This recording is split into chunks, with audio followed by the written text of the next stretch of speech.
You ask Tiger to solve. This deals with linear equations with one unknown. The final result is x equals 4. Let's solve it step by step. Group all x terms on the left side of the equation. Subtract x from both sides. Group like terms. Simplify the arithmetic. Group like terms. Simplify the arithmetic. Group all constants on the right side of the equation. Add 8/3 to both sides. Combine the fractions. Combine the numerators.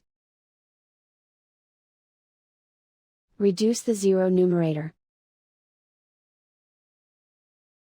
Simplify the arithmetic. Combine the fractions.